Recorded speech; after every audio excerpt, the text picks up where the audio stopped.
Buenas tardes a todos y a todas.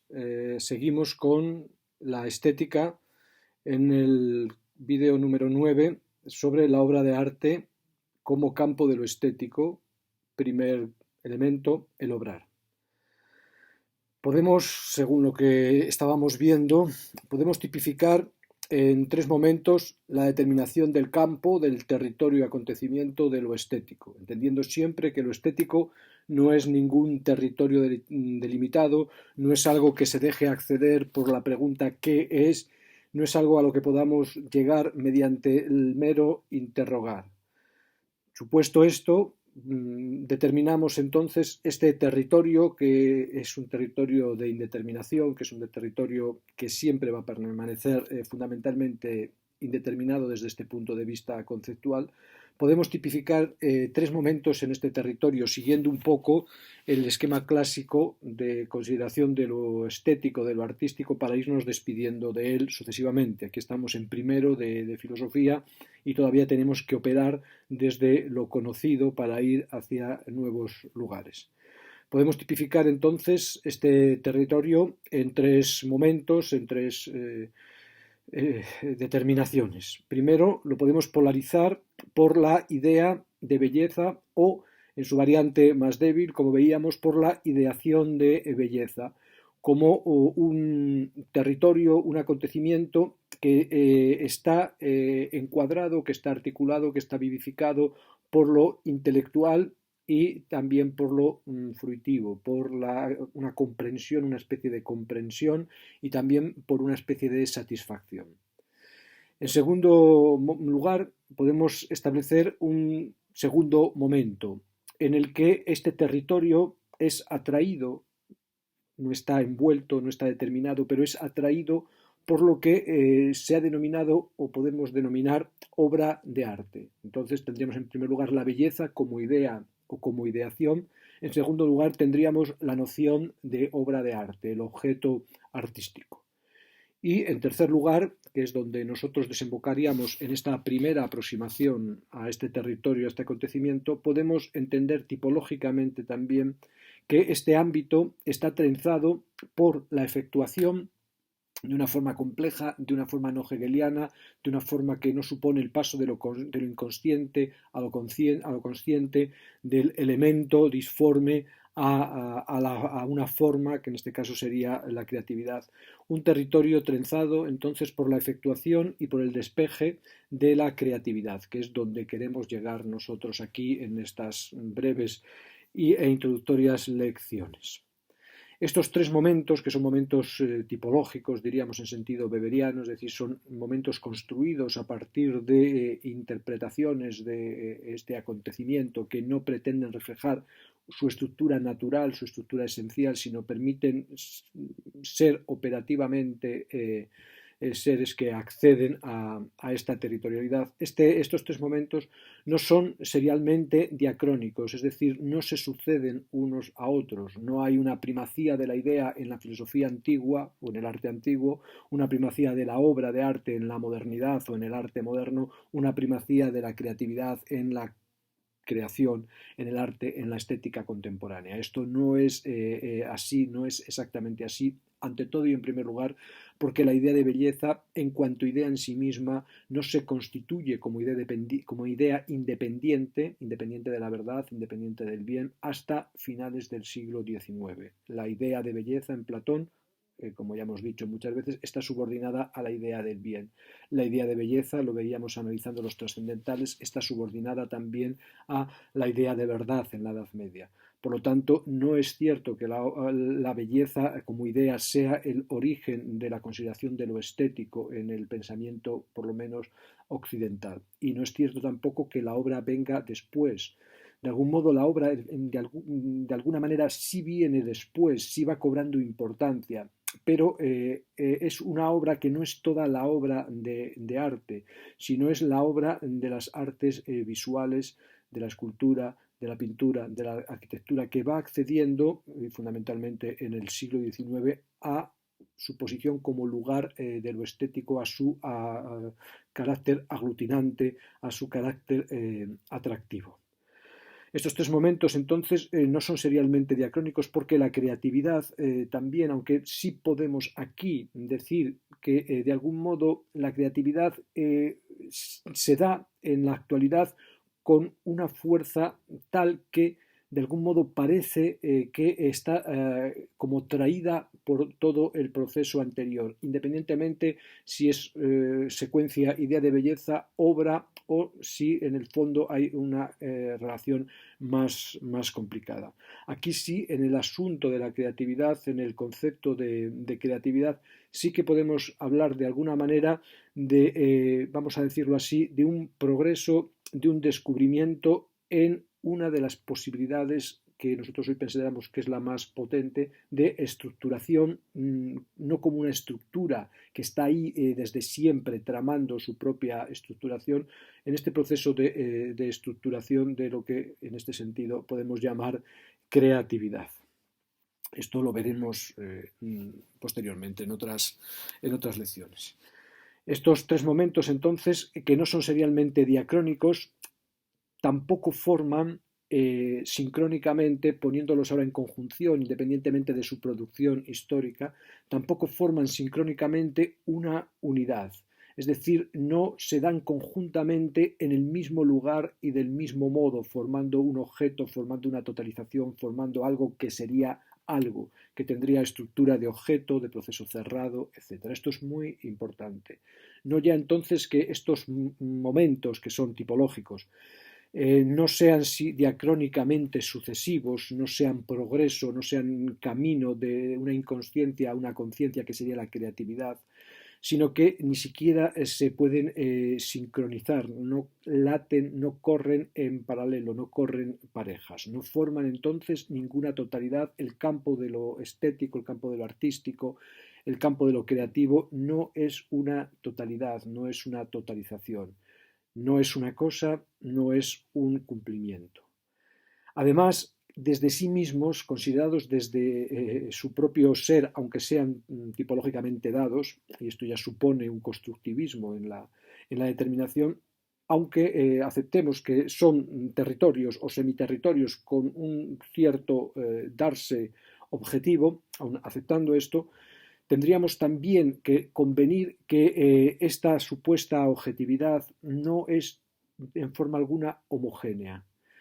Es decir, cada uno de estos momentos o de estos elementos tampoco está compuesto de forma homogénea, son radicalmente heterogéneos.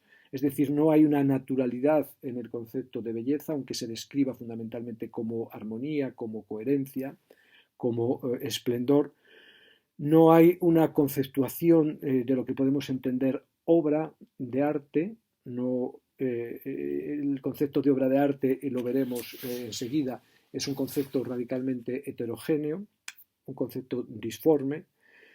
El concepto incluso de creatividad es un concepto también heterogéneo. La creatividad no es un atributo o una sustancia o un modo, sino que se da de otra manera. Es decir, están heterogéneamente compuestos dentro de sí mismos y además no están articulados entre sí, como por ejemplo se dice cuando se estudia teoría del arte, no está, que el arte está articulado en su surgimiento institucional en el siglo XIX a partir del par imitación-disfrute, y entonces se consideran todos los acontecimientos que tienen una estructura mimética y que a la vez producen disfrute, se consideran como artísticos. La pintura, la escultura, la música se amalgaman en un sistema de bellas artes por primera vez en el siglo XIX, en un sistema tal como el que nosotros conocemos. Solo en el siglo XIX se amalgama tal sistema a partir de esta idea de que el arte es por una parte imitación y por otra parte disfrute. Estos momentos, estos territorios no están articulados tampoco y por lo tanto no están homogenizados a pesar de que luego esto se puede decir, pero no se dio en el sistema de las bellas artes, sí con un esfuerzo trabajoso que de alguna manera cuando tuvo éxito empezó a disolverse. El sistema de las bellas artes, en el momento en que se constituye hacia finales del siglo XIX, en el momento que se institucionaliza, que se enseña, que se convierte en un elemento del Estado, empieza a fracturarse también porque se rompe la pulsión mimética la imitación como motor de lo artístico, y se rompe la estructura fruitiva del arte. El arte no está dado para disfrutar. Hay territorios que pueden ser considerados artísticos que no provocan deleite, ni siquiera a lo mejor provocan lo contrario del deleite, que es horror o estremecimiento. Pueden provocar otras cuestiones o pueden estar dados hacia el no provocar ningún sentimiento especial y pueden ser, sin embargo, vistos desde hoy considerados elementos artísticos. Por lo tanto, además de todo esto, de no haber serialidad ni diacrónica ni sincrónica, además de no haber homogeneidad ni nada que se le parezca, no hay tampoco articulación a partir de unos ejes, de unas coordenadas en las que caería todo lo artístico y en la que los nuevos artes, el cine o por ejemplo el graffiti, el arte de las pintadas, cualquiera de ellos caería porque de algún modo se ocuparía una casilla o un puesto, un punto, sería una derivada dentro de ese sistema de coordenadas. Del mismo modo que, por ejemplo, en el sistema periódico, cuando lo hizo Mendeleev, quedaban sitios, posiciones vacías que luego se fueron llenando de elementos que fueron apareciendo, pero que ya estaban de alguna manera presignados mediante este encuadramiento. No hay nada parecido en arte, ni siquiera tampoco en ciencia, en mi opinión, y la mímesis y la fruición no constituyen el par de ejes en los cuales acontece todo posible elemento, todo posible arte. No hay tampoco, y esto es muy importante, porque en la actualidad estamos asistiendo a un intento de refundamentar lo estético-artístico de forma naturalista, no ya de forma lógica, sino de forma naturalista. Y no hay tampoco, no hay un marco no ya lógico, sino ni siquiera un marco neurológico en el que de alguna manera todo lo artístico pueda ser determinado como correspondiendo a unas determinadas relaciones entre circuitos neuronales, que es una de las cuestiones, como os digo, que hoy se está intentando llevar a cabo en esta especie de traer un arte un territorio que se ha ido dispersando, que se ha ido multiplicando en extensión, en complejidad, en profundidad, de traerlo hacia la comprensión, de mapearlo hacia una reorientación en un proceso amplio que se está produciendo en nuestra cultura de intento de volver a una forma de realismo que de alguna manera se contraponga a la dispersión que apunta en las circulaciones contemporáneas, en las circulaciones de signos contemporáneos, que llevan a un espacio multiplicativo, un espacio muy complejo, que por ejemplo en economía sería también el espacio en gran medida del capitalismo financiero. Hay un intento de reducir, de intentar gobernar o dominar o incluso criticar este tipo de producciones mediante la reducción de sus componentes básicos a un esquema, por ejemplo, neurológico. Neuroeconomía, neuroestética, neuropedagogía, son disciplinas de este tipo, elaboradas para este proceder. No hay un marco tampoco, no ya lógico, como hemos dicho tantas veces, un marco conceptual, un marco de un qué trabado que permite luego ver modulaciones del mismo. No hay un marco lógico, no hay un marco neurológico, no hay tampoco un marco sociológico, como estamos viendo en las clases de sociología del conocimiento. Todo intento de introducir el arte, ya incluso en el propio Marx se ve algo de esto, todo intento de introducir lo artístico en una mera coordenada infraestructural está condenado a la insuficiencia, por decirlo de alguna manera. No hay una forma de introducir clasificatoriamente el significado o la potencia de este territorio.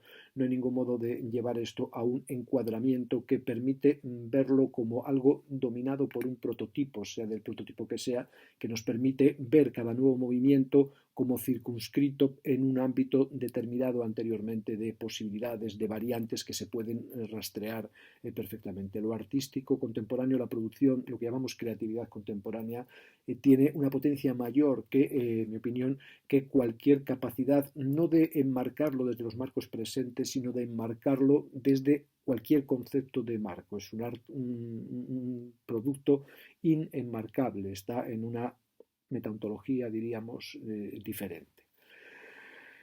Tampoco, mucho menos, claro, en un ámbito o en un marco teológico, en un ámbito que de alguna manera sobrepasaría intentaría absorber este elemento absolutamente incontrolable, por decirlo así, y dado desde la incontrolabilidad, lo intentaría absorber en un metamarco que de alguna manera lo compondría como algo todavía explicable dentro de un proyecto. No hace falta que sea una teología de corte religioso, de corte por ejemplo, cristiano, sino una teología en un sentido mucho más amplio, de una supraunidad de lo real, en la cual todo lo que acontece dentro de esa unidad sería algo incluido en esa unidad, algo que alimentaría o estaría también de otra manera predicho o previsto en esa unidad, que en todo caso no rasgaría ese velo.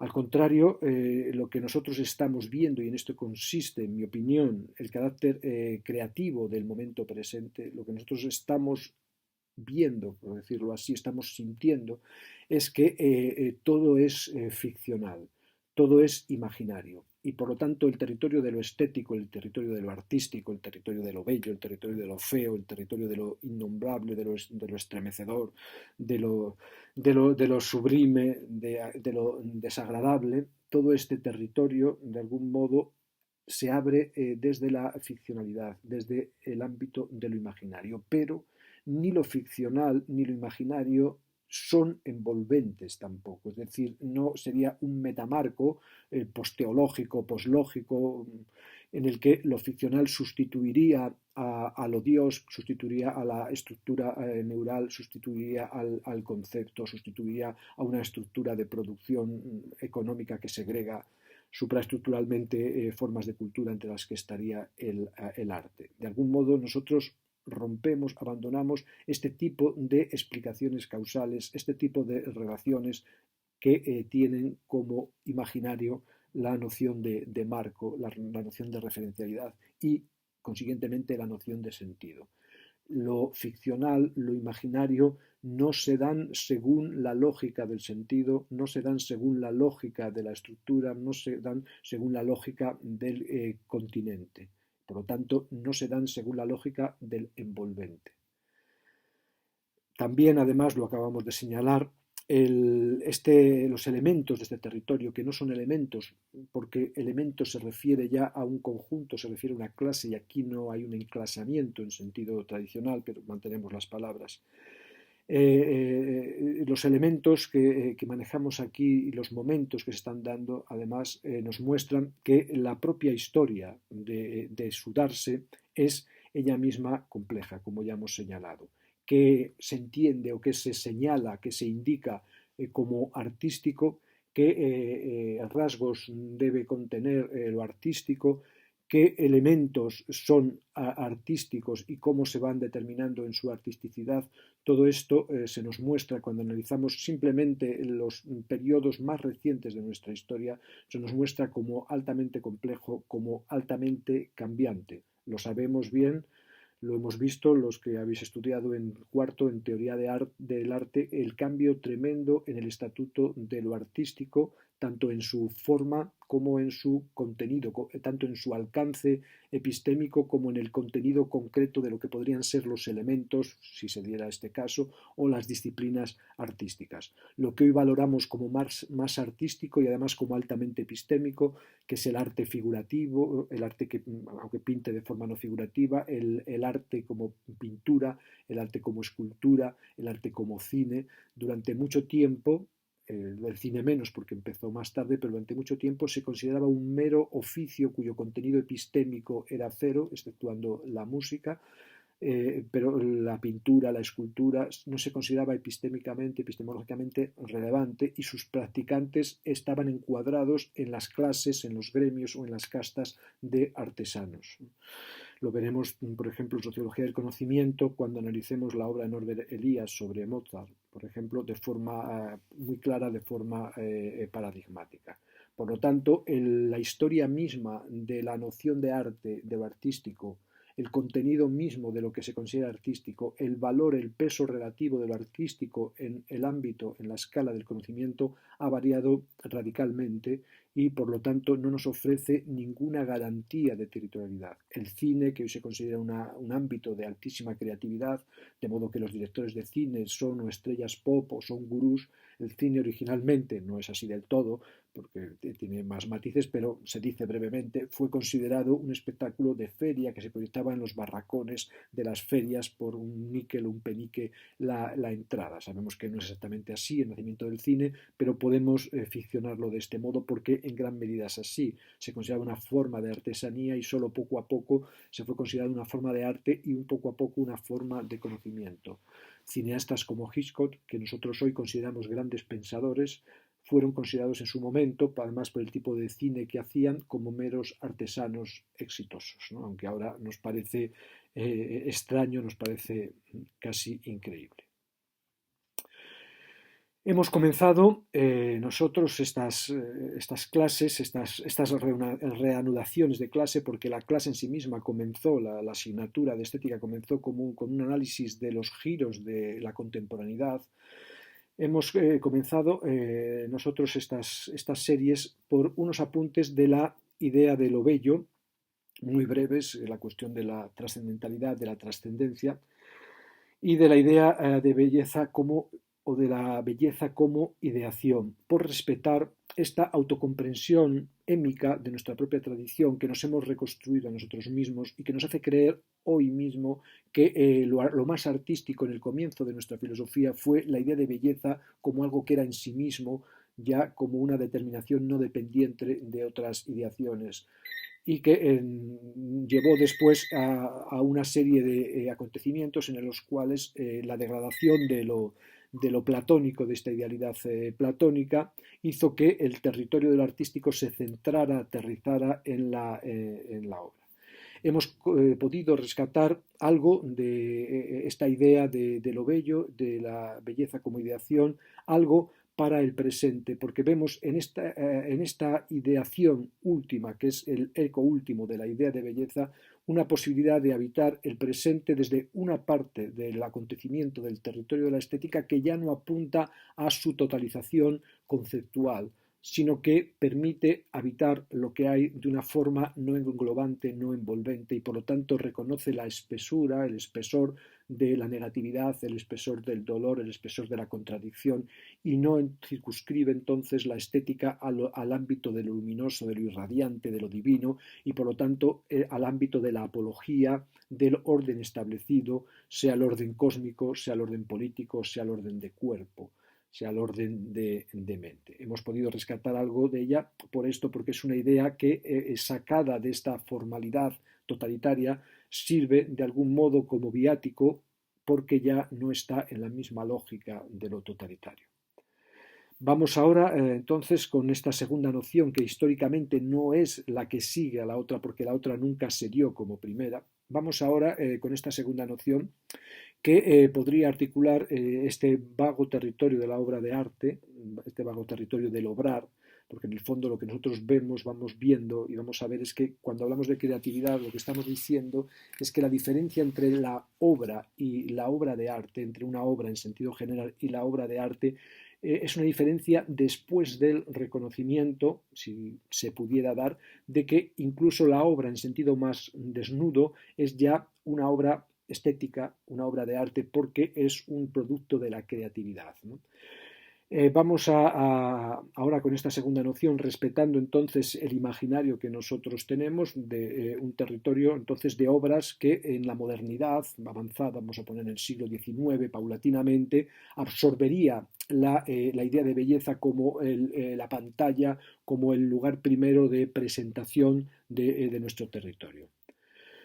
Podríamos decir entonces, aunque es a contrapelo, en contrasentido, que esta noción de centro dispositivo que recoge la obra de arte desplaza a la idea de belleza, porque la obra de algún modo empieza aquí a desgajarse de la idea de belleza. Todavía veíamos en Edith Stein, que opera plenamente con el imaginario que nosotros queremos abandonar, veíamos que en Edith Stein la obra de arte, aunque se trata en un momento anterior a la belleza, de algún modo está determinada por el concepto mismo de belleza, y hay un juego, hay una imbricación profunda, lógicamente, entre la obra de arte y la belleza, porque la obra de arte funciona como signo que nos lleva, como significante que nos lleva al significado de la belleza, incluso aunque sea de forma no ideada, de forma absoluta, sino de manera que la ideación se produce incluso a partir de la propia estructura de la materialidad, que tiene una forma que, aunque no es una idea a priori,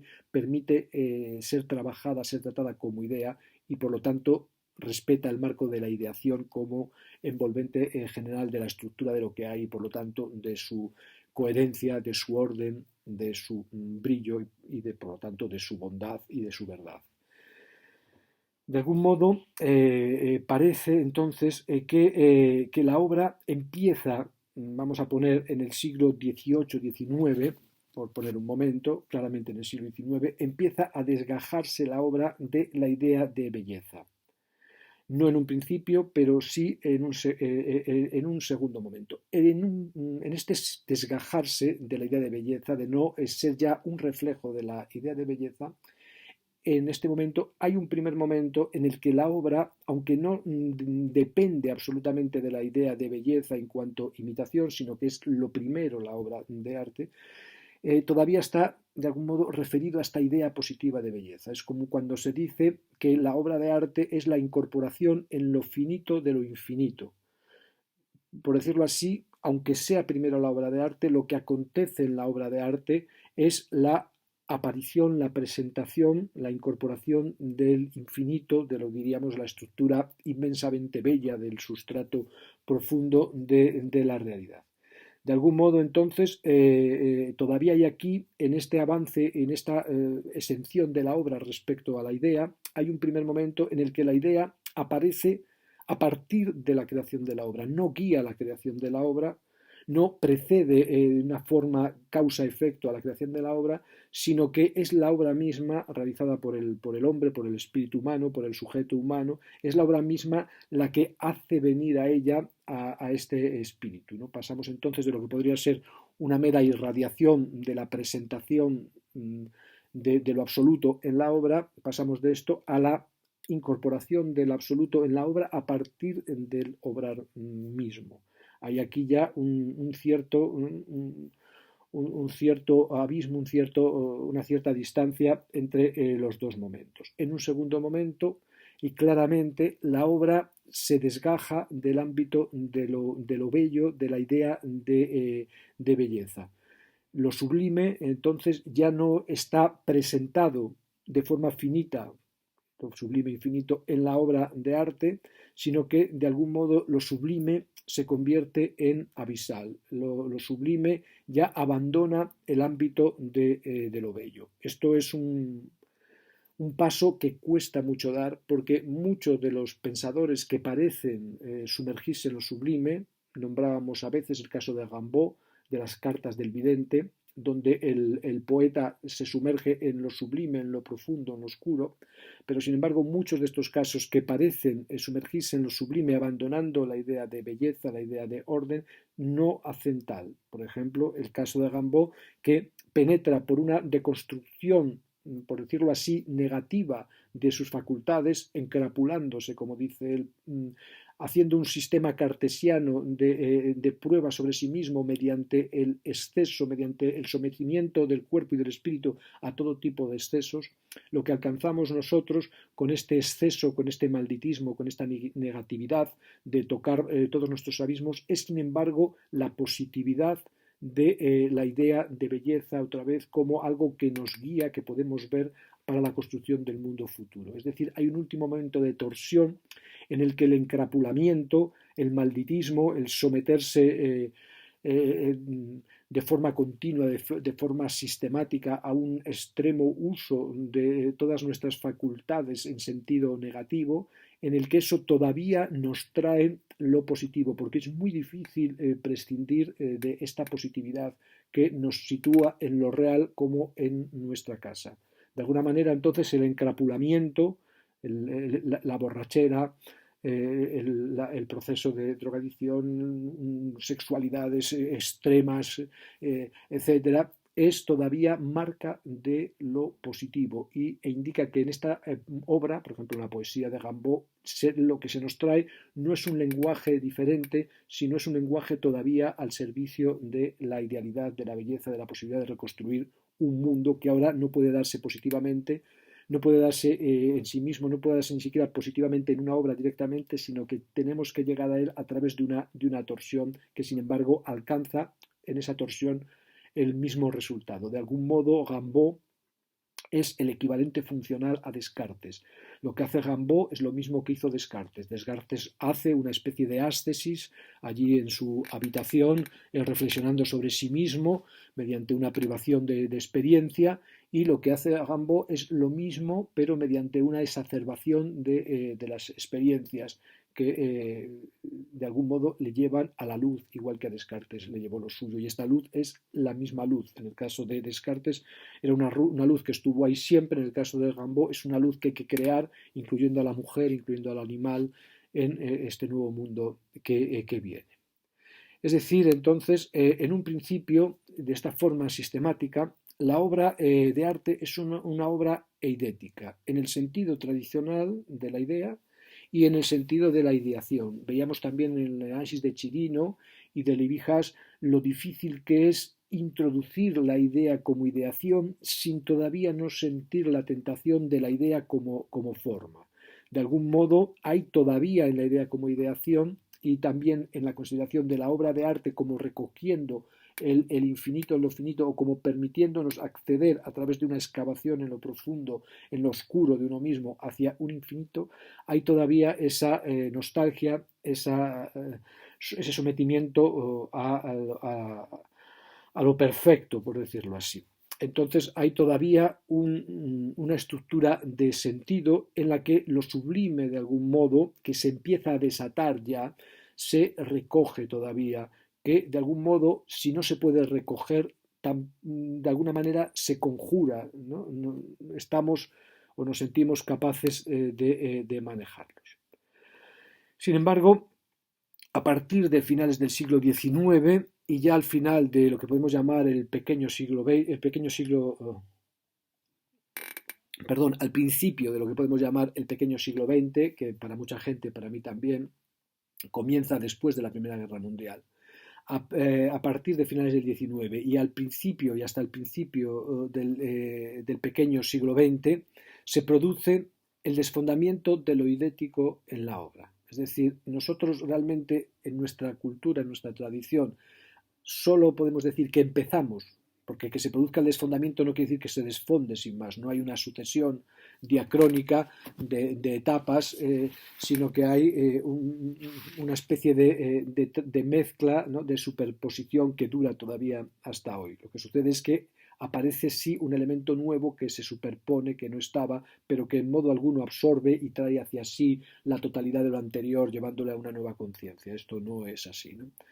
A partir entonces de finales del siglo XIX, en el final del gran siglo XIX, principios del pequeño siglo XX, se produce el desfondamiento de lo idético en la obra. La obra de arte entonces ya no presenta lo infinito, aunque o ya no lo representa o ya no lo incorpora, aunque todavía era digna porque lo incorporaba no como una obediencia, sino como una especie de acontecimiento en el que el artista, el genio, el creador, de alguna manera, empezaba él el movimiento de aparición del infinito. No era un mero servidor del infinito, sino era un creador, un conjurador de lo infinito. Esto también se desfonda y se desfonda de dos maneras. Se desfonda como burla y se desfonda como ruptura, como abismo. Estos dos elementos se dan conjuntamente junto con otros que podríamos señalar, pero señalamos aquí estos dos solo para ver el carácter complejo de este desfondamiento, para ver que lo que empieza a partir de aquí ya no es una línea, por decirlo así, de sentidos, sino que es una amalgama de posibles interpretaciones, de posibles accesos. Como burla, porque el arte empieza a aparecer como un gesto, simplemente. El arte se desplaza o la idea de lo estético se desplaza de la idea y se desplaza también de la gran obra, de la obra ligada a la idea de una manera o de otra. El arte es un mero gesto de decir esto es arte, es una deixis, es un señalamiento, ¿no? Tenemos el ejemplo, ¿no? de la obra paradigmática de Duchamp, ¿no? La Fuente, de 1919. donde un urinario es presentado a una exposición, donde se supone que se recoge lo más granado de lo sublime positivo, lo más bello o lo más estético del momento, es presentado como una obra de arte y es, independientemente del destino que tuvo en ese momento, es el señalamiento, el inicio de lo que se puede llamar el arte como gesto, el arte como decisión. Yo decido que esto es artístico y simplemente mediante el nombramiento. Cualquier objeto puede ser considerado un artístico mediante su proclamación como artístico. Esto es una cosa a la que nosotros hoy estamos acostumbrados para escándalo de muchos, pero que sin embargo recoge un momento de una potencia inaudita, recoge un cambio de nivel y recoge claramente un desfondamiento. No es un gesto burgués, no es un gesto diletante, es un gesto, puede ser burgués y puede ser diletante, pero es un gesto de una profundidad mayor que esta. Sin embargo, nosotros aquí asistimos inmediatamente, casi muy poco tiempo después, al regreso de una neoeidetización, a una nueva conversión formalizante, a una nueva conversión envolvente de forma distinta, mediante un proceso de idolatración, de idolatría en el mercado del arte y en la creación de una idea de arte gusto exquisito como rasgo de distinción. Todo esto ya dentro de una sociedad que se denomina la sociedad del espectáculo, que no tiene ningún carácter peyorativo en la utilización que aquí hacemos, sino que se corresponde con una de las grandes ontologías, quizá la que más del presente. Esto es muy importante entonces verlo con claridad. Hay una burla mediante la conversión de la producción de lo infinito, por ejemplo, en un mero gesto de conversión de cualquier cosa, no solo finita, sino deleznable en mostrable como sublime, como artística. Hay en esto entonces este movimiento que a la vez se contrarresta fundamentalmente después, pero sin negar este momento de ruptura, con su conversión en idolatría, con su conversión en elemento de un mercado que de alguna manera fabrica en serie estas producciones y que además va ligado a una noción de gusto elitista, etc.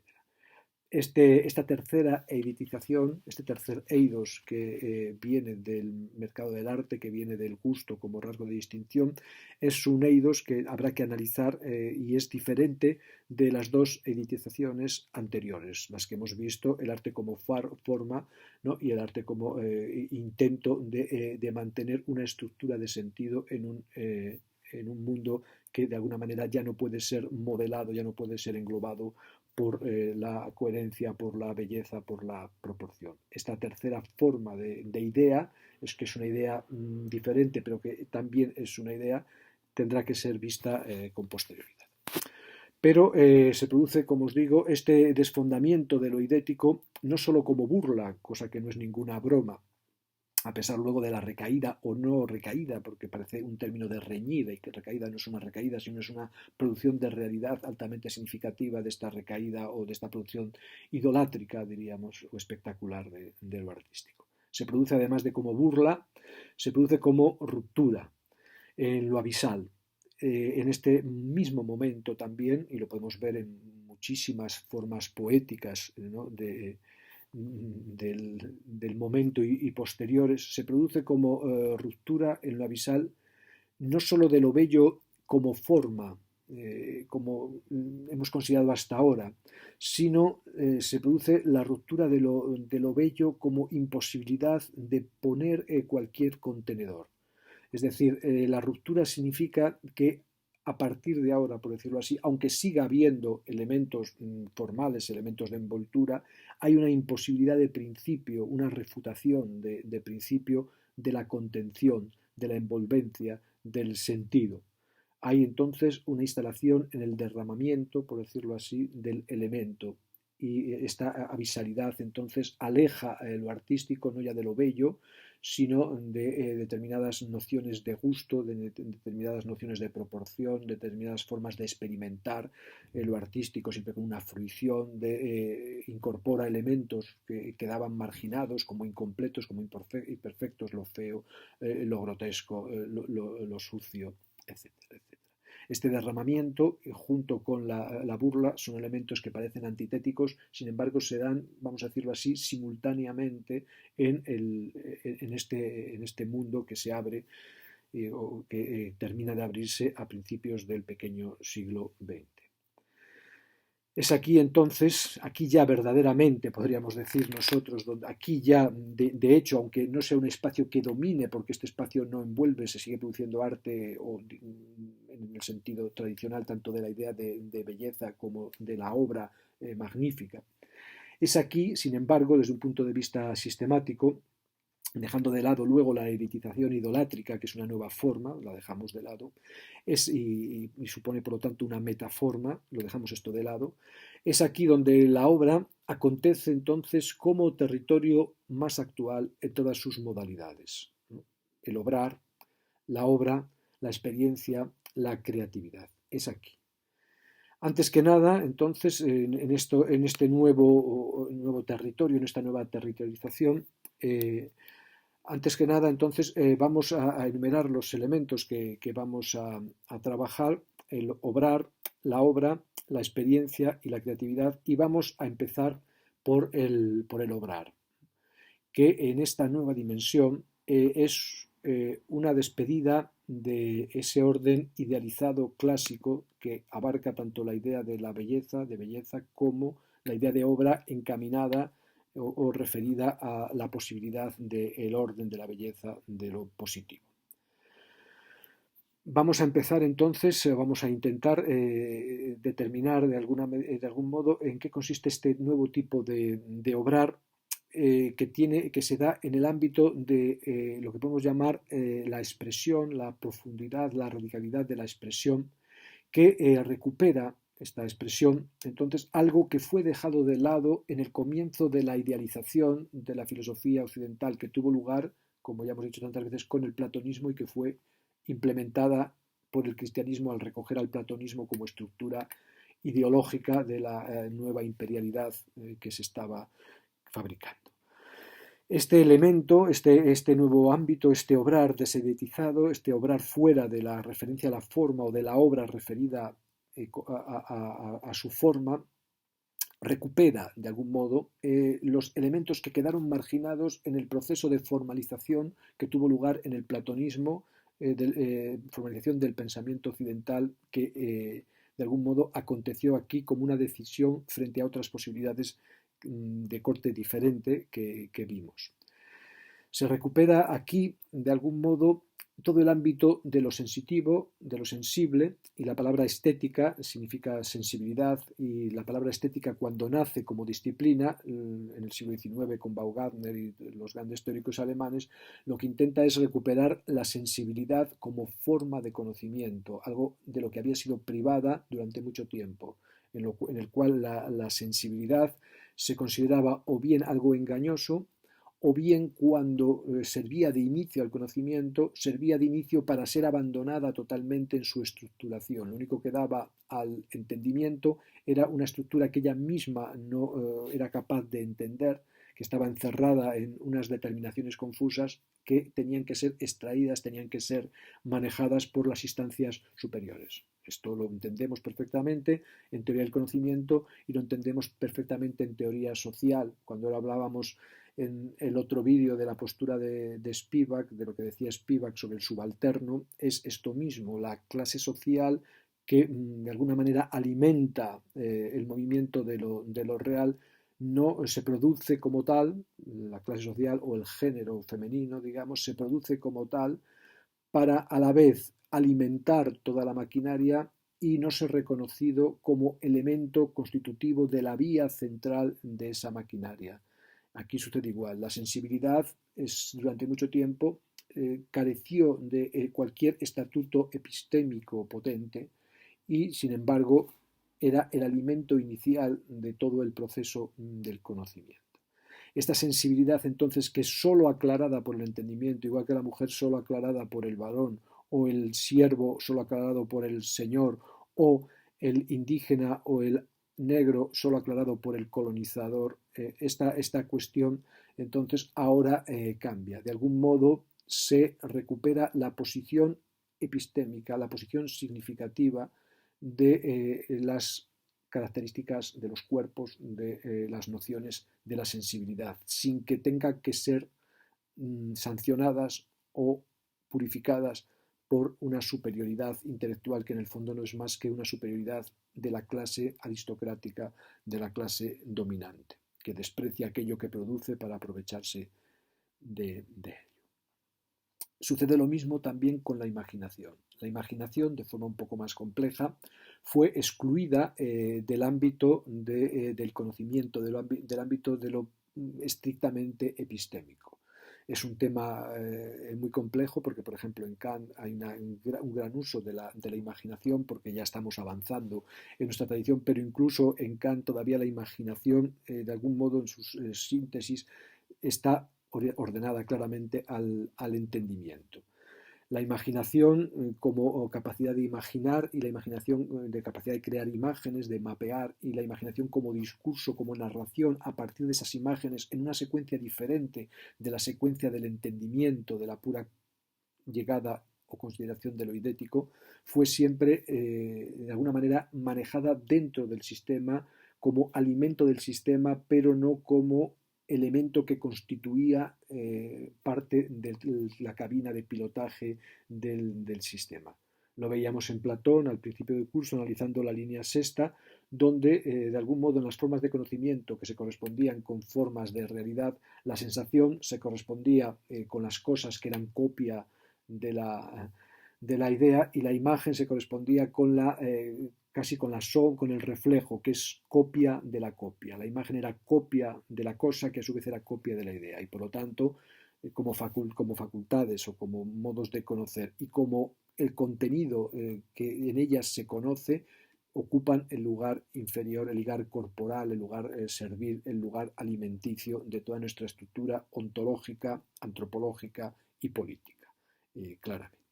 Y también se recupera una dimensión que fue sospechosa, se recupera a partir de finales del siglo XIX, principios del siglo XX, se empieza a recuperar una dimensión del humano que fue siempre sospechosa, que es la dimensión volitivo-pasional, fundamentalmente la dimensión pasional. La dimensión volitiva también se recupera, pero se recupera un poco antes, ya en el siglo XIX hay grandísimas filosofías de la voluntad, y de algún modo aquí llega ya de alguna manera rehabilitada. Lo que se recupera aquí con fuerza es, por decirlo así, el aspecto de la voluntad que de algún modo quedó siempre más en entredicho, porque ya hay en Kant, por ejemplo, una teoría de la acción, una teoría del querer, etcétera, ya muy potente, en Descartes, mucha gente.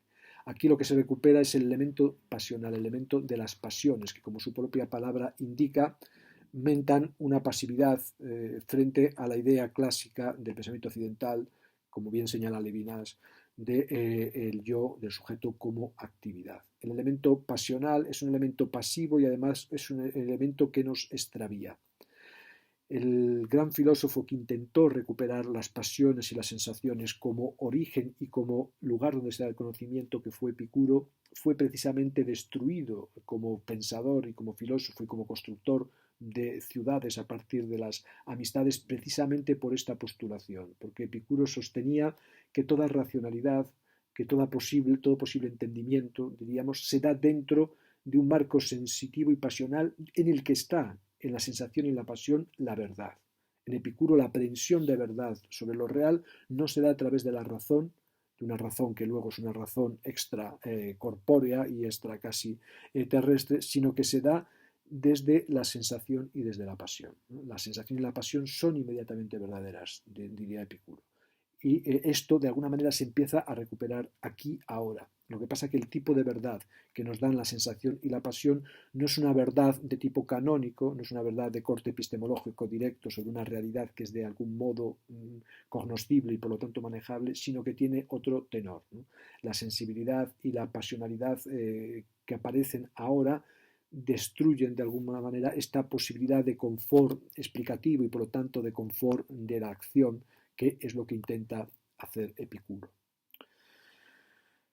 Se recupera entonces en este obrar el orden de lo sensitivo, de lo pasional, de lo imaginativo, y entonces se recupera, se enlaza o se redescubre o de alguna manera se realimentan elementos constitutivos del campo antropológico occidental, que siempre estuvieron ahí, pero estuvieron marginados, estuvieron sometidos, se quería de ellos lo que producían, pero no se les reconocía su estatuto de potencias cognitivas.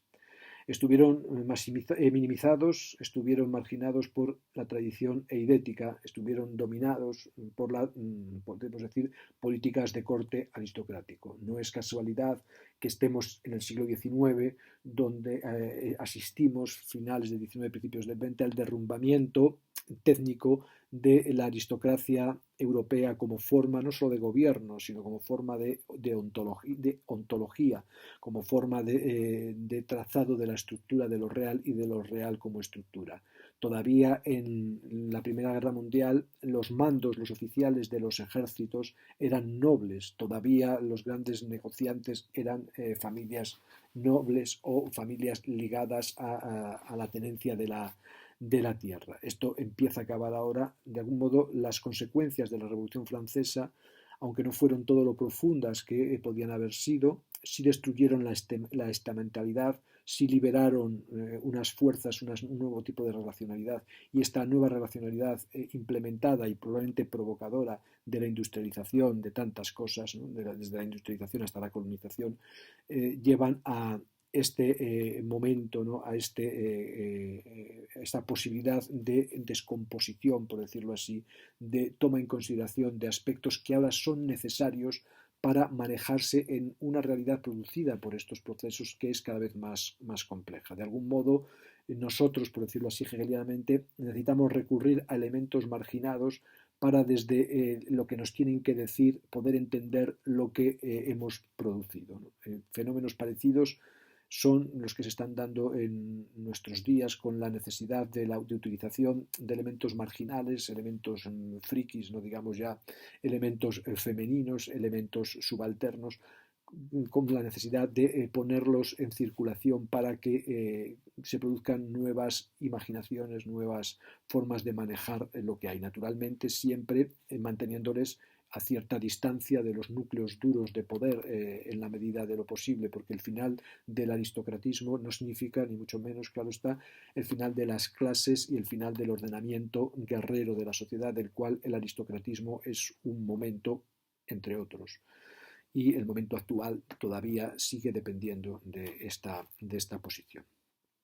Tenemos que entender bien entonces que este obrar como expresión de la sensibilidad, de la imaginación y de la pasión, en el cual los elementos, vamos a decir, tradicionalmente potentes epistémica y ontológicamente, como son el entendimiento y la razón, siguen estando operantes, siguen estando de alguna manera produciendo, pero ya de algún modo hibridados, ya de algún modo reconformados a partir de la aparición poderosa de estos nuevos elementos de corte más volitivo, de corte más imaginativo, de corte más sintiente. Por lo tanto, este obrar como expresión de la sensibilidad, de la imaginación, de la voluntad-pasión, no es, y esto hay que entenderlo bien, no es la aparición de algo que estaba dentro ya, que estaba en el interior y que ya estaba ahí tal cual, ya constituido. No es la mostración, no es un ex, no es un hacia afuera de un in, de algo que estaba dentro y que simplemente ahora se manifiesta, o que estaba dentro como programa y ahora se manifiesta, que estaba esperando su momento, o que se descubre a sí mismo como estando ya anteriormente previendo la situación, sino se trata de la constitución de una interioridad, si se quiere, individual y social, de una identidad que no tiene carácter de absorción, no tiene carácter de nucleación dura, porque se produce en la inmersión afectiva en un exterior que ya no es el fuera, sino que el dentro y el fuera de alguna manera se confunden ahí, y lo interior y lo exterior son momentos posteriores en la determinación. Nosotros acontecemos individual y socialmente desde entonces, constitutivamente, una inmersión afectiva, una inmersión pasional, una inmersión imaginativa en el elemento. que no es por decirlo así, un marco, sino que es otra cosa. Esta inmersión, esta afectividad, esta imaginación, esta pasionalidad, no absorbe entonces, no se da como algo que está afuera y entra en lo que ya estaba, se da como un amalgamar, pero este amalgamar no se da bajo las formas de la absorción, de la totalización, la interioridad que pueda aparecer, el terreno de la subjetividad que pueda aparecer individual o social, no tiene el carácter totalizador que venía de atrás, sino que tiene una nueva índole.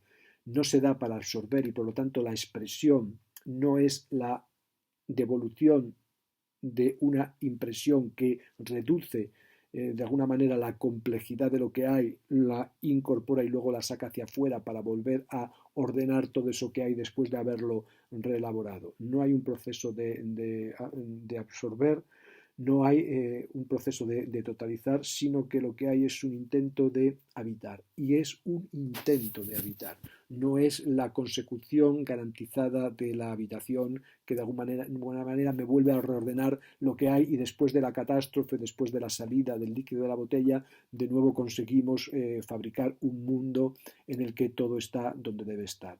Es decir, no es este momento una época de transición hacia un nuevo orden, no salimos de un orden antiguo y tenemos una etapa de crisis, de confusión, como podría ser, por ejemplo, la actual, para luego tener o ir hacia la desembocadura de un nuevo orden. No se produce esto así, no es la idea que aquí o el pensamiento que aquí se defiende. Lo que viene no es algo que va a ser, por decirlo así, de la misma índole que lo que fue hace ya tiempo, porque lo que fue hace ya tiempo tampoco fue como nosotros podíamos hacer ver que era, porque teníamos el poder para presentarlo así, el poder cultural, el poder militar, el poder de autorrepresión y de represión a los otros. Ni siquiera cuando pareció dominar el orden, ni siquiera cuando el universo parecía estático y perfectamente estructurado al toque de campanas y al toque de ritmos, ni siquiera en ese momento estaba así. Eso era una forma como lo veíamos cuando estábamos en los centros de los poderes, en los centros de los dominios, pero cuando se estaba en las fronteras se sabía que esto no era así, que esto era también una tregua. No hubo un mundo, un cosmos, entonces absolutamente cósmico en ningún momento, ni siquiera en la posición científica, que sería otra modalidad de esto, no ha habido ni siquiera en ningún momento una ciencia que de alguna manera haya estabilizado lo que hay de forma total, no ha habido distintas formas de habitación que han tenido potencia y han tenido capacidad de autoconvencimiento, de autoconvicción a los grupos que las detentaban, de que funcionaban como se decía que funcionaban, pero nosotros vemos ya claramente cuando esto se ha desbocado que en realidad nunca fue así y por lo tanto no estamos en una transición que de momento está así confusa y luego va a desembocar en un nuevo orden, sino que estamos ya en la constatación multiplicadora de que en los territorios se dan del modo en como nosotros los percibimos ahora o de forma incluso todavía más complejos. Por lo tanto, entonces, este obrar, que es una expresión, no es la expresión que comprende ya una impresión que a su vez absorbe todo el territorio donde se va a dar después la expresión como una voz en un escenario. Esto ya no es así. Este obrar va más allá entonces de toda ideación, de todo reabsorber en un marco, por cuanto el elemento de negatividad, el elemento de no cosmos, el elemento de no orden, el elemento de no configuración, el elemento de no unidad, el elemento de no sentido, este elemento que podemos llamar negatividad, por seguir respetando que lo anterior era positividad, en el sentido de que estábamos en una realidad que era cognoscible y que era manejable, vamos a respetar y vamos a llamar a esto positividad. Este elemento de negatividad, esta reconfiguración que rompe la configuración y el configurar como estructura del habitar, este elemento de negatividad no aspira, aunque todavía sí quizá en gran medida, de forma inconsciente, de forma que no se atreve a manifestarse, pero todavía cuesta mucho, de alguna manera, desprenderse de este último resto que se llamaba Dios en el siglo XIX y que ahora se llama Fondo Monetario, Banco Mundial, las grandes megainstituciones teológicas. en sentido amplio del presente, estas instituciones que nos convencen de la positividad, por decirlo así, que nos obligan a confesar una positividad que nadie luego experimenta excepto los que quizá gozan de ella. Entonces, esta negatividad en la que estamos queriendo habitar no aspira, aunque quizá todavía sí, porque todavía no se quiere desprender de esas palancas del poder apologético, del poder de las teodiceas, de las grandes teodiceas, no ya religiosas, sino fundamentalmente económicas de la actualidad. Este quizás sí incluye este elemento del que probablemente haya que desprenderse también, quizá sea una posibilidad de crear un hábitat diferente, ¿no? Este elemento de negatividad entonces no aspira a estar contenido en la forma expresiva. La expresión entonces no es la expresión de una impresión que comprende toda lo exterior en el dentro y luego lo saca fuera. No es un juego dentro-fuera en este sentido, sino que la expresión es estructuralmente desgarradora, desgarradora de la forma. Es desgarradora, es en este sentido caótica, caos significa grieta, significa desgarro, no es una confusión, el caos no es la confusión, el significado de caos es el significado estoico que es posterior al significado original en el que el caos significa grieta simplemente. La expresión es desgarradora y el desgarro, este desgarro, rompe toda forma y toda nostalgia de la forma quizá, ¿no? Va de alguna manera llevándonos a la no nostalgia quizá, si nosotros nos dejamos habitar por el imaginario que se puede dibujar a partir de aquí, que puede aparecer como dibujándose aquí. Esta expresión desgarradora rompe contra toda forma y rompe contra toda terapia de sentido, rompe contra toda idea de que el vivir, el circular, el caminar, de alguna manera tiene que tener sentido o es una forma de sentido. Toda concepción del saber, toda concepción del arte como terapia, eh, toda consideración consoladora teológicamente, me refiero, no como alimento para habitar un momento u otro, es realmente algo que se va dejando atrás. El desgarro rompe entonces con toda terapia de sentido, contra toda posibilidad de sentido último, y hay que habitar de forma diferente. Lo contrario del sentido no es el sinsentido, el sentido es la otra parte del sentido. Como decía Bergson, la nada es el ser tachado, la nada no es lo diferente del ser, la nada es la otra cara del ser. Aquí sucede igual, el sinsentido es la otra cara del sentido. Hay que ir a modalidades, a formas de habitar en el que el par sentido-sin sentido no sea el territorio que respiramos, la forma en la que respiramos. Toda concepción entonces terapéutica, analgésica, de alguna manera autoengañante o autoengañosa de lo estético y de lo artístico tiene que ser dejada de lado. No para caer en la alternativa de, pues entonces todo es sin sentido, no sé qué, porque lo que hay que buscar es precisamente huir de esta elección entre el sentido y el sinsentido como ejes, y hay que huir de toda axificación, de todo axio, entonces, que de alguna manera nos encuadre en cuanto nos acoge, pero a la vez nos determina, aunque naturalmente sentiremos nostalgia, por eso nos cuesta tanto despedirnos de estas estructuras, como sentimos nostalgia, dicho irónicamente, de querer dejar, no de dejar, sino sentimos nostalgia anticipadamente de dejar el Banco Mundial, el Fondo Monetario Internacional y todas las palancas que todavía de alguna manera tenemos en nuestras manos, porque todavía vivimos claramente en sociedades de corte aristocrático en las que nosotros en alguna medida y en algunos puntos también somos aristócratas. Para ver una aproximación a lo que significa esta expresión, vamos a hacerlo a través de un texto, una obra que expresa, que hace acontecer este tipo de obrar.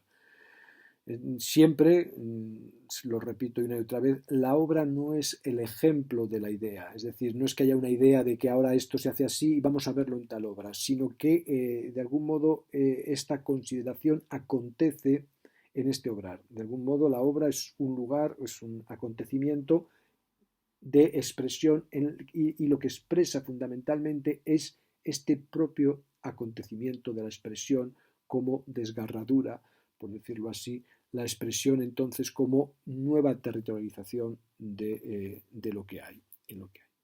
Un texto entonces, una obra que expresa este obrar, aunque es una obra todavía de transición, siempre cuesta mucho encontrar una expresión de alguna manera que se haya despedido de esta positividad, aunque la positividad que aquí se inventa es diferente.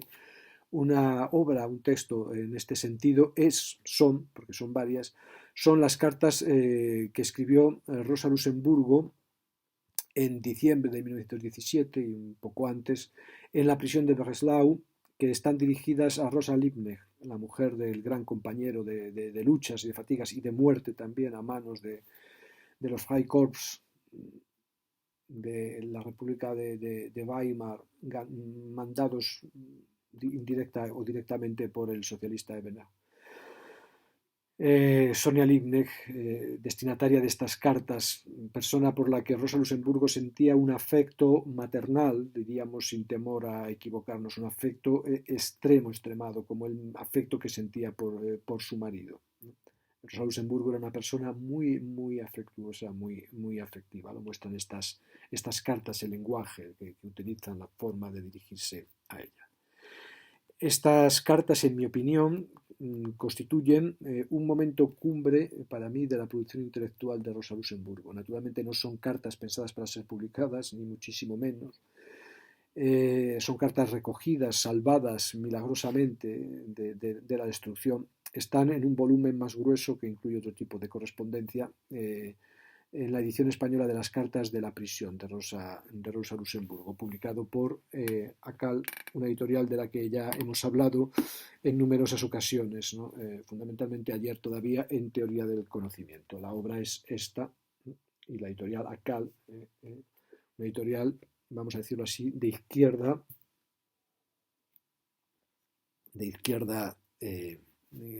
realmente situada en los debates de la contemporaneidad.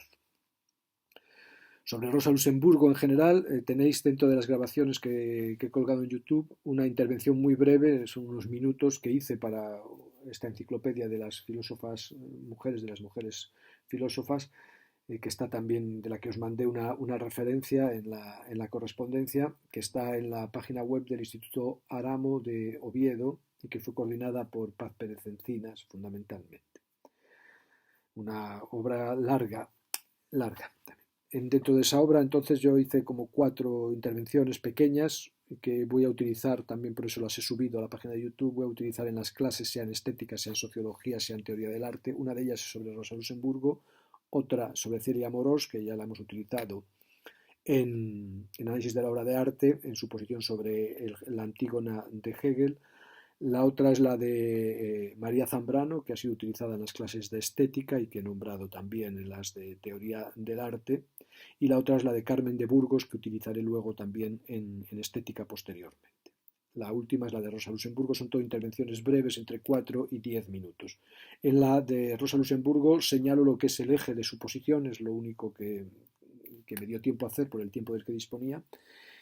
Y es una grabación en la que se centra en lo que para mí es la característica visible de Rosa Luxemburgo más importante, que es su inclusión, a pesar de ser una revolucionaria y luchar por lo tanto contra la ruptura de la forma, en este caso de la forma económica, de la forma socioeconómica, a pesar de ser una revolucionaria y luchar por la ruptura de la forma económica que envuelve cualquier producción de realidad y por lo tanto tiraniza cualquier cuerpo que está provocado o producido en esa forma y que está extraído de esa forma. A pesar de eso, sin embargo, Rosa Luxemburgo está instalada todavía en el ontologismo occidental, que es la primacía de esta forma, que es el pensamiento de Parménides, que dice que pensar y ser se dicen de la misma manera y lo que hay se reabsorbe entonces en esta estructura sintética de pensamiento y ser, que no deja nada fuera, que absorbe la totalidad de lo que hay, de lo que puede haber, etc. Rosa Luxemburgo está situada en esta posición porque Rosa Luxemburgo no defiende el argumento ontológico intelectualmente, todo lo que es pensable existe, sino que defiende la variante ética del argumento ontológico, que significa que todo lo que es real va a acontecer cumpliendo lo real. Es decir, no ya el pensamiento, sino la acción está plenamente ajustada al ser. Por lo tanto, el ser tiene una estructura que se va a imponer en la acción. En el caso de Rosa Luxemburgo es la estructura de la revolución. Por lo tanto, la realidad se da como culminando, diríamos nosotros, actuándose o pensando de forma equivalente, como culminándose en la revolución, produciendo entonces el ser revolucionado, por decirlo así. Esta idea es el centro del pensamiento de Rosa Luxemburgo y es una idea que funciona en ella como determinador de todas sus posiciones. Le permite esperar cuando parece que todo está oscuro porque el destino de lo histórico, el destino del ser, se cumplirá. Le permite entonces tener una alegría vital tremenda, le permite componer todos los acontecimientos en una estructura profunda de un sentido que no está en el presente, como está en el argumento ontológico de corte epistemológico, donde pensar y ser puntualmente ya se dan como conjunción, pero está dilatado en la historia, pero no por ello menos presente en el momento en el que se está representando como algo que efectivamente es una presencia que se va a cumplir. Hay otra variante del argumento ontológico, que es la variante estética del argumento ontológico, que es la que se define, por ejemplo, en la teoría que veremos quizá del actor estudio, y que dice que de algún modo todas las expresiones de las que es capaz el ser humano están contenidas en la estructura de lo real y por lo tanto se producen confirmativamente, por decirlo así. Es una variante más compleja que defiende Lee Strasberg, que veremos quizá en su momento. Pero todas estas expresiones muestran la potencia del argumento ontológico. En el fondo, cuando estamos expresándonos, diríamos en sentido de Strasberg, cuando estamos creando, cuando estamos actuando, no estamos actuando en un vacío, sino que estamos actuando en un elemento pleromático que nuestra actuación ayuda a cumplir y por lo tanto nuestra forma de actuar, aunque parezca injustificada, aunque parezca no exitosa, de algún momento, si está en la realidad, se va a cumplir como perfección de expresión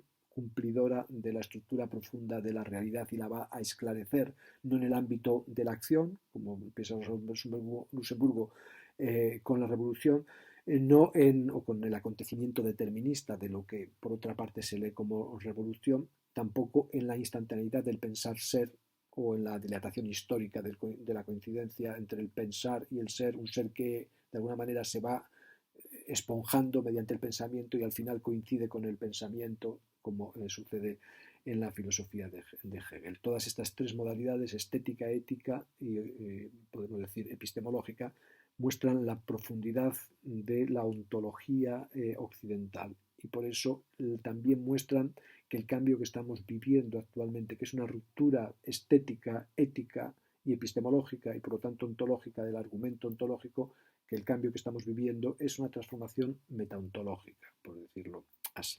Bueno, esto es lo que trato brevemente en mi grabación sobre Rosa Luxemburgo. Y el elemento de Rosa Luxemburgo que voy a considerar aquí son entonces las cartas a la mujer de Karl Liebknecht, a Sonia Liebknecht. Fundamentalmente la carta me parece que es la 117, creo que es, vamos a ver que la tengo aquí, la 114. Bueno, antes de llegar a la carta 114, comentar brevemente la posición estética de Rosa Luxemburgo, una posición interesantísima, magnífica, que empieza a delinear, va delineando sucesivamente en estas cartas, ocupan unas pocas páginas, pero son textos de grandísimo alcance, grandísima magnitud. En la carta 112, Rosa Luxemburgo reconoce la potencia que para ella tiene lo bello.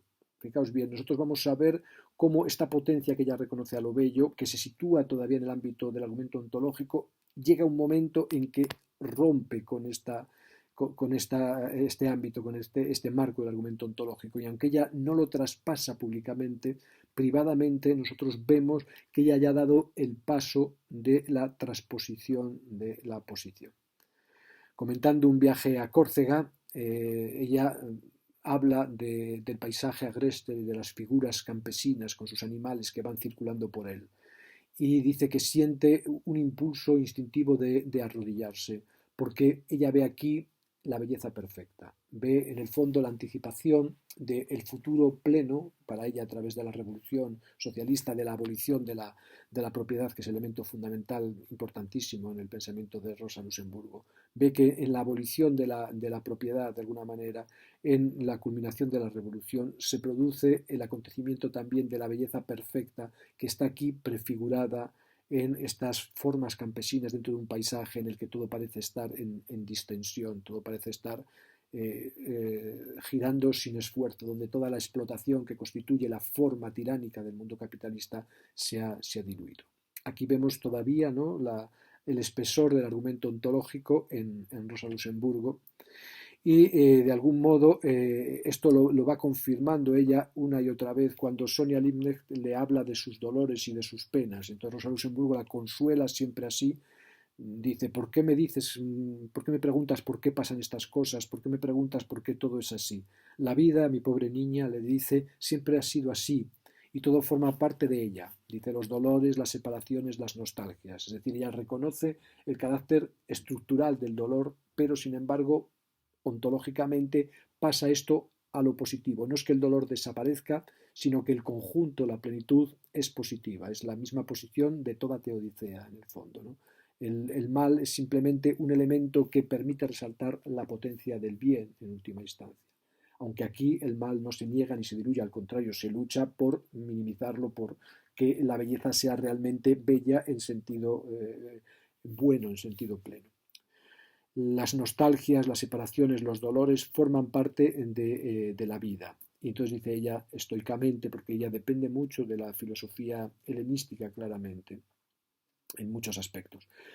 Dice, hay que saber aceptarla en bloque, tal y como es. Es decir, la realidad es una totalidad que, teniendo elementos negativos que siguen siendo negativos, no niegan la positividad de los positivos, la positividad del conjunto y la posibilidad de transformar los negativos en positivos. Esa es la estructura fundamental del pensamiento, tal como lo expresa ella públicamente, políticamente, y como se lo expresa a Sonia Liebknecht cuando quiere consolarla, ¿no? Ella dice de sí misma, Rosa Luxemburgo, que se encuentra feliz en todas las situaciones. Dice, luego veremos que no es así.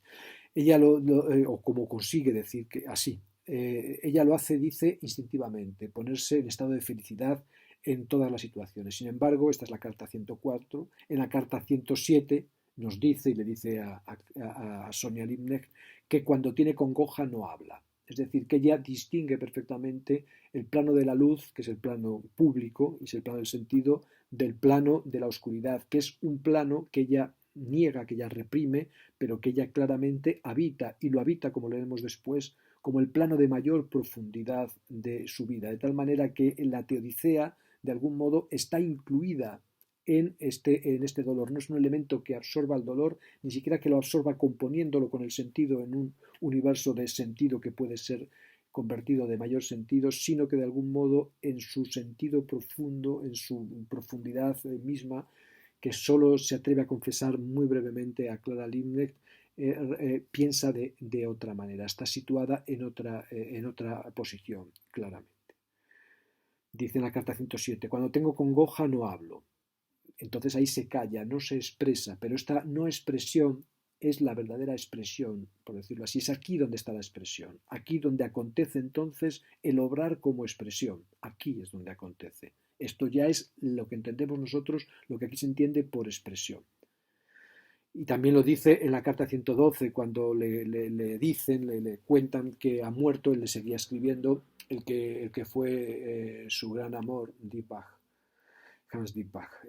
Cuando le cuentan que ha muerto, el que es el gran amor de su vida, y una historia compleja, interesantísima, de afectos y de política y de celos, y de celos por parte de él, fundamentalmente, de todo, de todo tipo. Cuando le cuentan la muerte del que ha sido su gran amor, dice, ha sido un golpe para mí, pero no hablemos de ello. Se lo acaban de decir, se acaba de enterar, ella aborrece que la vayan a consolar, dice, ha sido un golpe, dice, pero no hablemos de ello. Pero en este no hablemos de ello es donde está la expresión. La expresión no es no hablemos de ello, sino la expresión es lo que expresa el no hablemos de ello. Es decir, no es una expresión material, sino es una expresión, diríamos, formal, llevando forma no aquí en el sentido tradicional de envolvente, sino en un sentido diferente. Ella que se acepta toda su vida, no querría ver borrarse nada de lo que forma mi vida, dice, ni apetezco de ella nada más de lo que ha sido y es. Ella, sin embargo, en este silencio doloroso muestra la grieta de la expresión. Es el sentido y la belleza, entonces, no se dan directamente. El sentido y la belleza se buscan casi como una necesidad para encontrarlos, como le sucede también a Teresa de Calcuta. Se buscan no porque se tengan, sino porque precisamente en el fondo no se tienen, por decirlo así. El sentido y la belleza, entonces, de alguna manera se piensan como conjuntados, se piensan como equivalentes. Luego, sin embargo, empieza el otro discurso, lo que es la expresión, podríamos así, más potente, no la más potente históricamente, porque históricamente ya ha pasado como una figura de un tipo optimista, luchador, guerrero, sino lo que es esa interioridad suya que también entonces tenemos que verla expresada fundamentalmente de esta manera. Habla, Rosa Luxemburgo era una gran aficionada a las plantas y a los pájaros, una grandísima aficionada, grandísima amante. Aquí una anécdota personal, cuando yo hice el postdoctorado en Alemania, vivía en Tubinga, vivía en una cabaña que pertenecía a la dueña del hotel, de la casa que vivía debajo. Entonces era una cabaña de madera y piedra y ella me veía a mí, estaba en medio de un bosque, un bosquecillo, y ella me veía a mí con mis prismáticos viendo a los pájaros y a los animales, me veía salir en bicicleta siempre con los prismáticos y eso, porque a mí también me gustan mucho los animales y concretamente los pájaros. Entonces una tarde vino, Frau Helmich, vino con un cartel donde había distintos dibujos de animales, de pájaros, perdón, con su nombre y eso, y me dijo, dice, ¿cómo se ve que a ustedes los de filosofía les gustan mucho los pájaros? Mire, a Rosa Luxemburgo le gustaban muchísimo, yo no lo sabía, me enteré en ese momento. Pues sí. Y dice, mira, le traigo este cartel porque me acordé de ella y de usted y me extrañó porque dice, ustedes los latinos que son tan crueles, me extrañó que le gustaran a ustedes los pájaros, pero bueno, ya que es así, me lo regaló, ¿no? Rosa Luxemburgo era una persona que encontraba el grandísimo consuelo en el cultivo de las plantas y en la observación de los pájaros cuando estaba en la cárcel y cuando estaba fuera de ella también. Entonces lee muchísimas cosas sobre aves, sobre animales, sobre plantas, está continuamente leyendo cosas de este tipo. No solo leía cosas de política y de economía, ni de literatura, que leía mucho, de literatura también. Y entonces comenta a su amiga, a Sonia Liebknecht, le comenta la desaparición de los pájaros cantores en Alemania debido a la agricultura intensiva que estaba eliminando las tierras marginales debido a esta racionalización en el cultivo. Entonces Rosa Luxemburgo le confiesa, ¿no? Le dice que llora, se le humedecen los ojos, dice, llora ante el solo hecho de que puedan desaparecer silenciosamente, inevitablemente, estas pequeñas criaturas indefensas. Esto es la expresión, aquello de lo que no se quiere hablar, una debilidad que políticamente no solo no se manifiesta, sino que se oculta y se va hacia lo contrario. Sin embargo, es el secreto, es el alma, el aliento, ¿no? de su personalidad, el dolor profundo y la simpatía, la empatía, que es la misma empatía que siente por todos los oprimidos, que es la que le ha llevado a ella a su posición política, que es constitutivo suyo, no es tan constitutivo ese instinto de ser feliz, de asumir todo lo que le pasa, sino que profundamente constitutivo, tanto más, probablemente más, y es aquí lo que sostenemos, por eso entendemos que la estética va hacia la expresión. Y esta expresión no es ninguna impresión preconcebida, ningún optimismo que lo encaja todo. Esto es más potente, ¿no? Más realizativo que lo otro. Ella, su hondura es la conmoción por el sufrimiento, el dolor, la pérdida de estas criaturas indefensas. Y no solo por la pérdida en general, la pérdida visible, sino por la pérdida silenciosa, que haya partes de la existencia entonces que de alguna manera pasan por la existencia y desaparecen sin que de algún modo se hable de ellas, sin que de algún modo se reconozca la potencia de la alegría, del esfuerzo, de la creación de realidad que realizan. La pérdida de cualquier elemento de lo que hay entonces es una pérdida desgarradora. Y cuanto más pequeño, más insignificante es ese elemento, más desgarradora es esa pérdida, porque lo significativo es eso exactamente, es lo pequeño, lo minúsculo, lo que desaparece y nadie cuenta. Ese sería el secreto de lo real, por decirlo así, incluso el secreto de la revolución. Recuperar esto, recuperar esto, mantener un mundo donde esto sea posible, donde lo indefenso de alguna manera no tenga que desaparecer silenciosamente, inevitable, silenciosamente, dice, estas pequeñas criaturas indefensas, ya la adjetivación lo marca todo. Este pensamiento, esta posición, esta exposición le lleva inmediatamente a situarse, es el siguiente párrafo, en la suerte de los indígenas norteamericanos, en la suerte de todo oprimido. Y dice respecto a la desaparición de los indígenas norteamericanos a los que se les han hecho mil perrerías, como se decía antiguamente, dice ella literalmente, dice, les pasa exactamente lo mismo que los pájaros. Es decir, ella no piensa los pájaros desde la explotación del obrero o desde la explotación del indio, del asesinato cruel, etcétera, sino que es exactamente al revés. Ella piensa desde la indefensión de lo más pequeño, de lo más insignificante, de lo más débil, piensa todas las demás indefensiones. Es decir, ella no simpatiza con el pájaro por altas miras políticas, sino que ella tiene altas miras políticas porque simpatiza con los pájaros. Y es ahí donde está el secreto de la expresión. En eso consiste exactamente la expresión, por decirlo así. Y ella misma dice, se siente pájaro, ¿no? Se siente pájaro. Dice, moriré en mi puesto, esto por supuesto, ¿no? Así murió efectivamente. Moriré en mi puesto, dice, en una lucha callejera o en el presidio. Dice, pero, dice, en mi fuero interno, de lo que no se habla.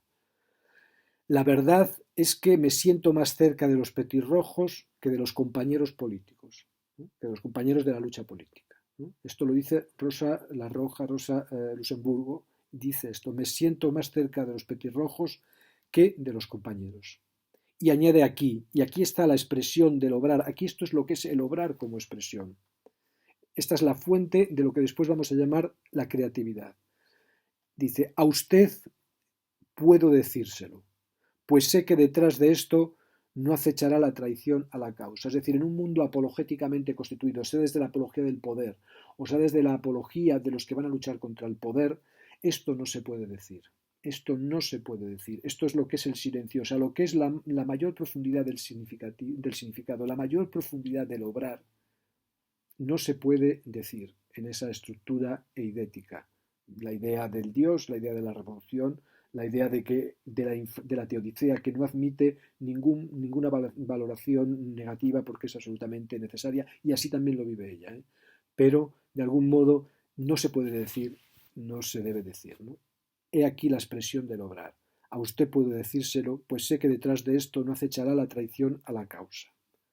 Aunque, y esto también es muy importante, no hay aquí ningún irenismo. Ella no piensa que la naturaleza sea un sitio pacífico, al contrario, ella conoce perfectamente lo que nosotros llamaríamos la crueldad de la vida en la naturaleza, la crueldad de la naturaleza en acto, en operación. Y sin embargo, es aquí donde ella empieza, en este carácter indefenso de los petirrojos, de los pájaros. Es en este salto de nivel, en este abandono de la forma, donde está la expresión, donde es en este desfase lúcido, por decirlo así, en esta traición que se hace al discurso que ella dice cotidianamente, incluso le dice a Sonia Liebknecht, donde está verdaderamente la expresión, ¿no? Dice así. Y de algún modo, entonces,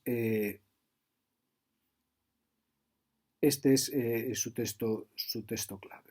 Este texto se compone con el texto que es el texto central de lo que venimos diciendo. Es una vivencia que tiene ella en el patio de la cárcel. Le dice, es la carta 114, dice, acabo de experimentar, le dice a su interlocutora, a su corresponsal, acabo de experimentar un agudo dolor. Está confesando el dolor, algo que a ella le cuesta, como ya vemos, mucho, porque el ámbito de la expresión es un ámbito totalmente expuesto, totalmente abierto al dolor, no un ámbito necrofílico, no un ámbito que se regodea en el dolor, ni muchísimo menos, es lo contrario, como estamos viendo también en Rosa Luxemburgo, pero es el ámbito donde se experimenta el dolor de forma potente, el dolor como un elemento irrebasable, por decirlo así. no como un elemento condenatorio, en el sentido de que tengamos ahora todos que estar flagelándonos todo el día, haciéndonos daño, sino como el elemento que nos permite la lucidez, por decirlo así, nos permite entender que el habitar es habitar modulando, modificando, sin negar este dolor y constituir el mundo ontológicamente, ¿no?, desde este adoloramiento, que supone una forma, ¿no?, de empatía, de simpatía, etcétera, supone muchas cosas. Acabo de experimentar, entonces, dice, un agudo dolor, ¿no? Porque justo en este momento ya está escribiendo, le está contando de su alegría interior, que allá no hay nada que le tal, y de repente escribe, y es en el párrafo mismo, en la misma línea, dice, acabo de experimentar un agudo dolor, ¿no? Esta alegría interior constitutiva, esta teodicea revolucionaria, esta armonía de la naturaleza, de repente se pone entre paréntesis, queda congelada por el silencio, queda congelada por el desgarro. Acaba de ver en el patio como unos soldados, estamos, ¿no?, en la Primera Guerra Mundial, unos soldados traen una serie de mercancías tiradas en unos carros tirados por unos búfalos de agua que vienen de Rumanía, que estaban allí en estado semisalvaje, que fueron domesticados y luego llevados para Alemania como bestias de carga, animales criados en libertad, animales enormes, potentísimos, bellísimos, ¿no?, sometidos a esclavitud. Estos búfalos rumanos tiran de enormes cargas que introducen en el patio de la prisión, guiados por soldados, cargas excesivas, ¿no? Y dice, para ellos, Vige, dice Rosalú Luxemburgo, el vae victis, ay de las víctimas. Hay un soldado que está golpeando a uno de los búfalos al que le cuesta, que se atranca en el arrastre de la carga y le pega con tanta fuerza que a un animal que tiene una piel gruesísima le hace sangre, le pega hasta hartarse. Nos lo podemos imaginar perfectamente porque son cosas que hemos visto desdichadamente muchos a lo largo de nuestra vida y que seguimos viendo, ¿no? Y entonces de tal manera golpea que la encargada allí del patio de la prisión, la mujer, le riñe, porque es una prisión de mujeres, la encargada, la celadora, le riñe. Y el soldado se queja maliciosamente, ¿no? Provocativamente se queja. Dice a la carcelera, dice, oye, te apiadas de un animal y no te apiadas de nosotros, que somos soldados en guerra, también sometidos a torturas y tal. Es el argumento este que recuerda a las réplicas de los llamados fariseos, ¿no?, en el Evangelio, estas réplicas llenas de cinismo, porque una cosa naturalmente no quita la otra. Dice Rosa Luxemburgo, mientras descargaban el carro, las bestias permanecían impasibles y exhaustas. Una de ellas, la que sangraba, deja caer su mirada tristemente y dice, ella que nunca quiso ser madre, como la de un niño que hubiera llorado mucho, que hubiera sido severamente castigado, sin saber por qué, y que no sabe ya qué hacer para liberarse del tormento, de la violencia brutal. Dice, yo estaba frente a la yunta y el animal herido me miraba. Las lágrimas que asomaron a mis ojos eran sus lágrimas. Esto es la expresión también. Esto es la obra de arte. Este es uno de los orígenes de la obra de arte, en esa lágrima del otro, en mi lágrima, que además va a ser una lágrima solo contada casi como un momento que no se puede evitar porque el dolor es muy agudo, a una mujer a la que luego se le pide que tenga esto en su propio interior como un secreto que se cuenta y que de algún modo no lo distribuya porque la imagen que se da respecto a los camaradas quiere ser otra, ¿no? Las lágrimas que asomaron a mis ojos eran sus lágrimas. Esto es la obra como expresión, claramente. No es posible estremecerse ante el sufrimiento del más querido de los hermanos más dolorosamente de lo que yo me estremecí en mi impotencia ante el mudo dolor, porque la expresión entonces es expresión ligada a la impotencia, es la conmiseración ligada a la impotencia, ¿no? El saber además que ese dolor va a quedar para siempre, por decirlo así, no va a contar en el peso del sentido de la historia, aunque sí como acicate para que no se vuelva a dar, pero no va a contar en el sentido de que no va a ser diluido por todo el bien que venga. La expresión, la obra, de alguna manera, nos enseña a habitar esto reteniendo ese dolor como de alguna manera imposible de suprimir. La obra entonces es una forma de habitar en el elemento expresivamente con estas especies. Las vastas y jugosas praderas de Rumanía perdidas para siempre. Oh, mi pobre búfalo, mi pobrecito y querido hermano.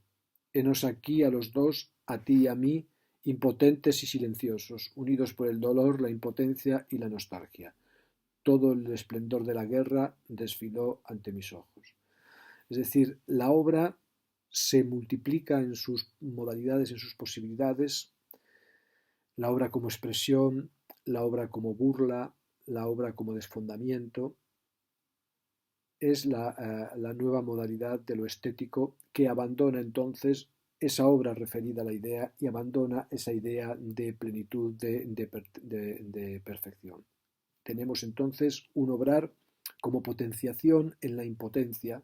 El futuro no niega el pasado, por eso hay un dolor agudo, aunque todavía en Rosa Luxemburgo, en su discurso público, que ya no aquí, haya una teodicea, ¿no? Por eso el silencio forma parte de la obra y forma parte activadora, activante de la obra, y por eso la obra en este silencio, en este silenciamiento de una expresión que no quiere expresarse pero que se expresa, abandona el lugar central de objeto y el lugar de referencia a un absoluto como forma que la guía. Muy bien, hasta aquí.